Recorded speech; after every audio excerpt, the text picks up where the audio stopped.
हाय student, question आहे find inverse of a matrix 3 2 6 1 1 2 2 2 5 by using elementary row transformation. 3x3 matrix आहे, याचा आपल्याला inverse find करायचा आहे by using elementary row transformation. 2x2 मॅट्रिक्सचे example आपण पाहिलेले आहेत. Now let us see how find inverse of matrix 3x3 matrix. Okay, first आपण काय करतो तर हा जो मॅट्रिक्स आहे त्या मॅट्रिक्सचा डिटर्मिनंट ऑफ ए हा नॉन झिरो दाखवतो. मॅट्रिक्स फर्स्टला आपण लेट म्हणूया.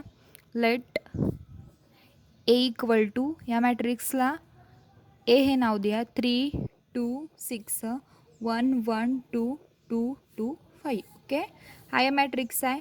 So determinant of A equal to indeterminate 2 3 2 6 1 1 2 2 2 5. Determinant solve करूया. हा 3 into 1 into 5 5 minus 2 into 2 4. Next minus आणणार हा एलिमेंट 2 इंटू त्याचा रो त्याचा कॉलम सोडून राहिला डिटर्मिनंट 1 2 2 5. हा सॉल्व करा. 1 into 5 5 2 into 2 minus 4 plus 6 into त्याचा रो त्याचा कॉलम स्किप करा 1 into 2 2 minus 2 into 1 2. Okay, 3 into minus 5 minus 4 plus 1 minus 2 into 5 minus 4 plus 1 plus 6 into 0 that is 3 minus 2 which is equal to 1. Determinant of A equal to 1 आला. Determinant of A non zero value आली. Therefore A is invertible matrix.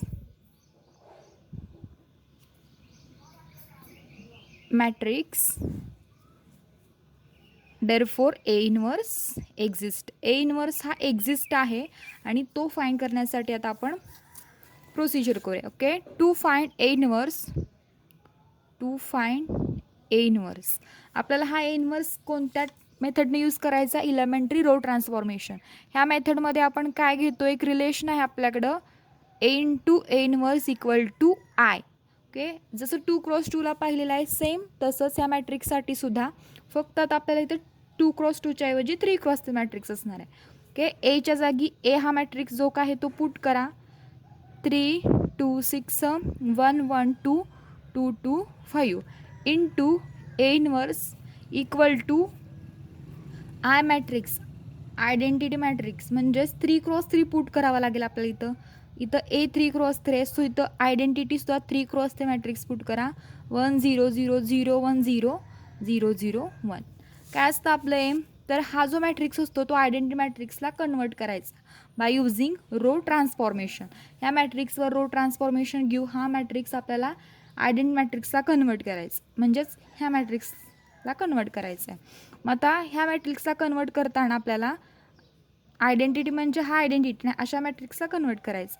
मग इथं 1 लागतो, इथं 0 इथं 0 इथं 0 इथं 1 इथं 0. ओके, इथं 0 इथं 0 इथं 1 आपल्याला करावं लागतं. पण त्याचा सिक्वेन्स कसा असतो बघा, पहिला आपण काय करतो कॉलम वाईज करत जातो. मग हा फर्स्ट कॉलम आहे, याच्यात इथं पहिला 1 करून घेतो. ओके, पहिला अगोदर इथं 1 करतो आणि या 1चा यूज करून नंतर इथं हे 2 0 करतो.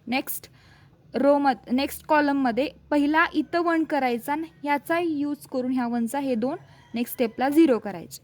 त्याच्यानंतर इथं 1 करायचा आणि ह्याचा यूज करून हे 2 0 करायचे. ओके, बघूया आपण आपलं एम काय, फर्स्टला इथं 1 करणं. ओके, हा 1 करण्यासाठी आपण इथं एक ट्रान्सफॉर्मेशन घेऊ शकतोय की इथं 1 होईल. काय रे, तर R2 इंटरचेंज विथ R1.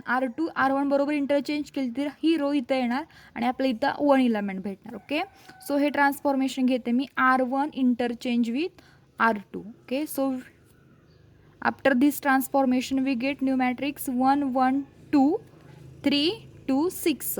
ह्या 2 रो एकमेकात इंटरचेंज केल्या. Third row as it is 2 2 5 into A inverse equal to, इथं बघा इंटरचेंज करूया.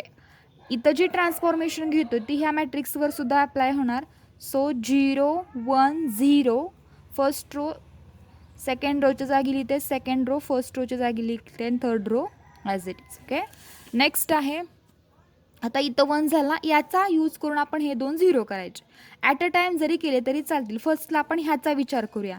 इथं काय करायचं आहे, R2 रो चेंज करायचे आणि 0 करायचे. मग मी काय करते बघा, R2 मधून काय आपण इथं 0 करण्यासाठी काय ट्रान्सफॉर्मेशन घेऊ शकतो, तर R2 मायनस 3 इंटू R1, कारण R1 1 आहे याचा करस्पॉन्डिंग, त्यामुळे 1 3ला मल्टिप्लाय जरी केलं तरी 3च येणार आहे.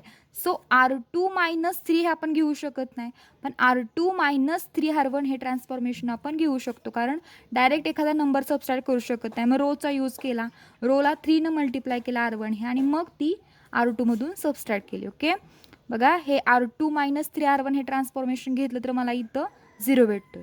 ॲट अ टाईम मी हे सुद्धा ट्रान्सफॉर्मेशन घेते, कारण हे दोन्ही ट्रान्सफॉर्मेशन वेगवेगळ्या रोमध्ये होतात, म्हणून मी ॲट अ टाईम घेऊ शकते.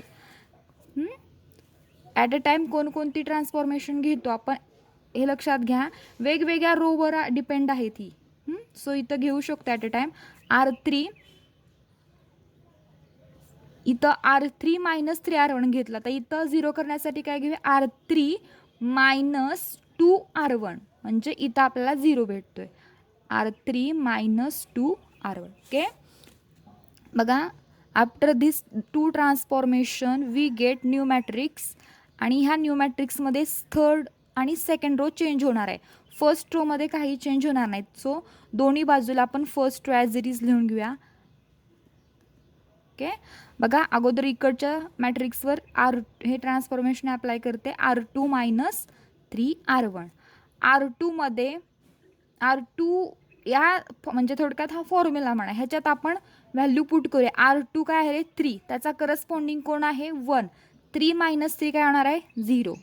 नेक्स्ट बघा, R2च्या जागी सेकंड R2मधला सेकंड एलिमेंट पुट करते, 2 मायनस 3 इंटू त्याचा करस्पॉन्डिंग 1 आहे, म्हणजे इथं बाजूला लिहिते 2 मायनस 3 इंटू त्याचा करस्पॉन्डिंग एलिमेंट आहे 1, 2 मायनस 3 आन्सर येणार आहे -1.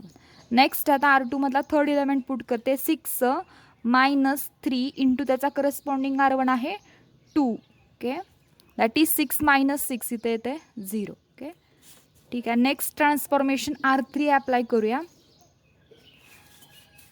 इकडच्या बाजूला लिहिते मी, इथंच लिहिते बघा काय ट्रान्सफॉर्मेशन, R3 मायनस 2 R1. हे रफ वर्क आहे, हे लिहायचं नाही. R3 मायनस 2 R1 मध्ये बघा R3 आहे 2 मायनस 2 इंटू 1, इथं 0च येणार आहे. नेक्स्ट इलेमेंट आहे R3 मधला 2 मायनस 2 इंटू त्याचा करस्पॉन्डिंग काय आहे 1, म्हणजे 2 मायनस 2 0च येतोय. नेक्स्ट R3तला एलिमेंट आहे 5 मायनस 2 इंटू त्याचा करस्पॉन्डिंग आहे 2, 5 minus 2 into 2 that is 5 minus 4, so इथे येणार आहे 1. ठीक आहे. नेक्स्ट बघा इकडं सुद्धा अप्लाय करूया. इथं म्हणजे आता लिहित नाही, तोंडी करू शकतो. इथं पुट करा बघा, R2 आहे 1, त्याचा करस्पॉन्डिंग 0, मग 3 0 मल्टिप्लाय केलं 0च येणार, सो इथं आन्सर येणार आहे 1 मायनस 0 1. नेक्स्ट 0 मायनस 3 इंटू 1, म्हणजे 0 मायनस 3 मायनस 3, इथं दोन्ही इलेमेंट R2 आणि R1 दोन्ही 0 आहेत, त्यामुळे आन्सर 0 येणार आहे. नेक्स्ट R3मध्ये बघा 0 दोन्ही 0, 0 R3 पण आहे, त्याचा करस्पॉन्डिंग R1 पण 0 आहे, त्याच्यात पुट केल्यावर आन्सर 0च येणार आहे. नेक्स्ट इथं 0 minus 2 into 1 that is -2. Next इथं R1 1 आहे, R3 1 आहे, आणि R1 काय आहे त्याच्या रिलेटेड 0 आहे, सो 1 मायनस 0 काय येणार आहे आन्सर 1. ओके, अशा प्रकारे आपल्याला आफ्टर दिस 2 ट्रान्सफॉर्मेशन हा कॉलमचं आपलं काम संपलं. इथं 1 लागतो, हा 0 झाला. आता काय, इथं पहिला 1 करावा लागतो, मग हे दोन इलेमेंट 0 करावे लागतात. तर इथं हा 0च आहे, इथं 1 करण्यासाठी बघा आपल्याला -1 आहे. 1 करण्यासाठी काय करूया, त्याच इलेमेंटला डिव्हाइड केलं तर 1 भेटतं. सो -1नं डिव्हाइड केलं तर 1 भेटेल, म्हणजेच -1 कोणत्या रोमध्ये R2, मग R2 डिव्हायडेड बाय -2 हे ट्रान्सफॉर्मेशन घेते मी. ओके,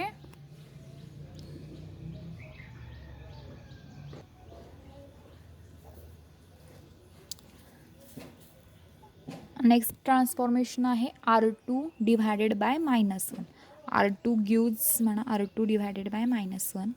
सो R2 फक्त चेंज होतो आहे. First and third row as it is ती अगोदर लिहून घेऊया दोन्ही मॅट्रिक्सची.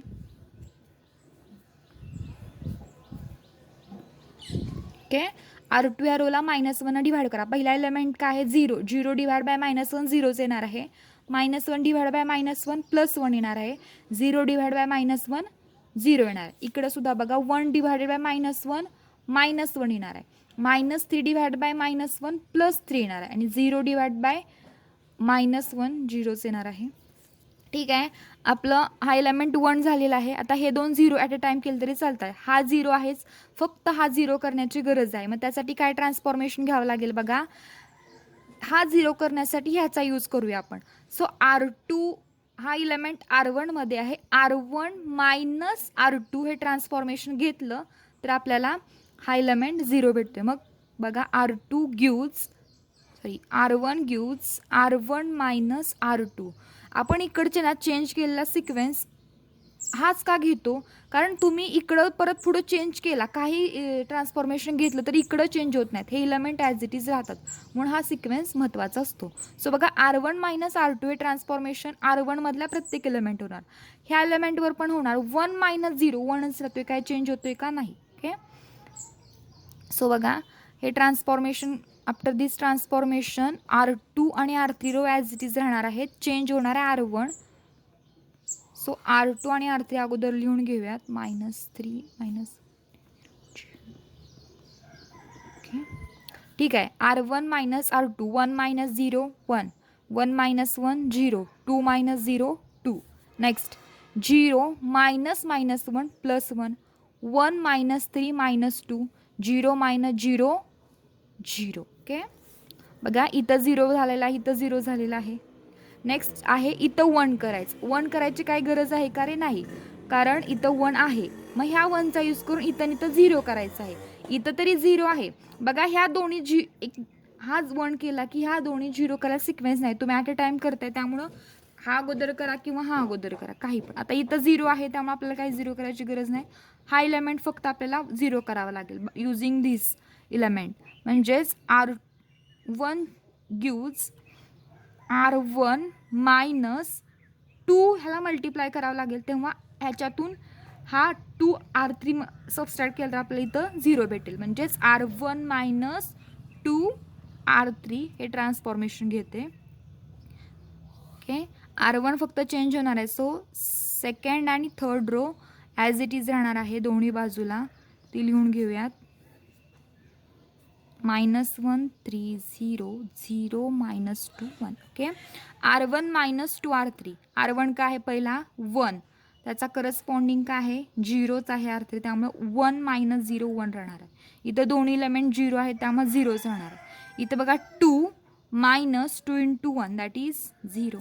नेक्स्ट इकडच्या बाजूला अप्लाय करूया ट्रान्सफॉर्मेशन.